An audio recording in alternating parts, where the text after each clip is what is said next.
Let's see if we can play around with telnet using Microsoft's free virtual labs at telnet.microsoft.com.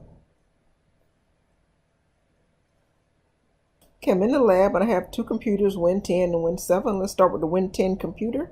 Going to log in. And first, let's see if we have telnet on here. We probably don't. We're going to go to the command prompt. Telnet space /?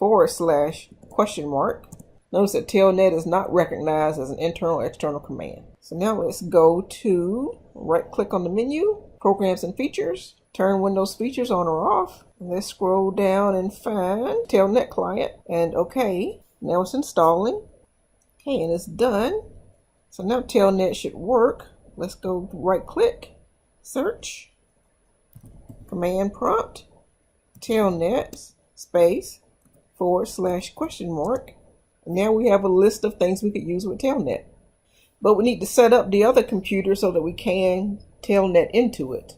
So let's go to our Windows 7 machine, Programs and Features, turn Windows features on or off. Here's telnet server.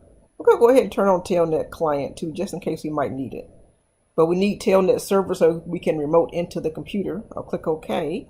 It looks like it's done. Next, I need to restart the computer to apply the changes. Now we've got telnet installed, but we need to start the service. So I'm going to go to Services. And let's find telnet. Here's telnet. I'm going to double click on it. Notice where it says startup type is disabled. I'm going to change this to manual and apply and OK. And over here, I'll click Start Service. Now let's see if it's listening on port 23, which is a telnet port.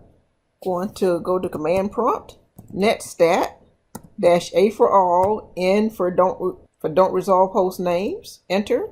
Let's scroll up. Notice at the top, we're listening at TC port 23. Let's get the IP address while we're in the command prompt. I'll do an IP config. And here's the IPv4 address. So now we're going to go back to the other machine. Here's our Win 10 machine.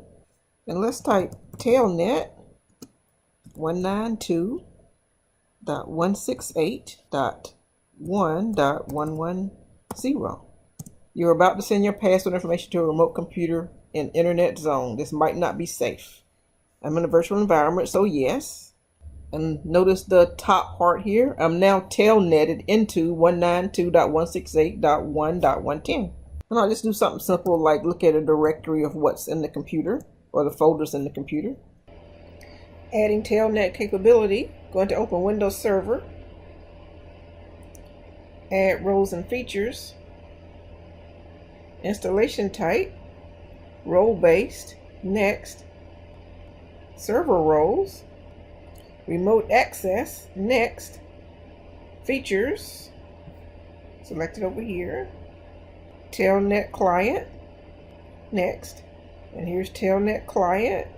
And I might need to restart. And I'll click install. Installation was successful. Close. Now let's see if I can run telnet at the command prompt. And here's telnet.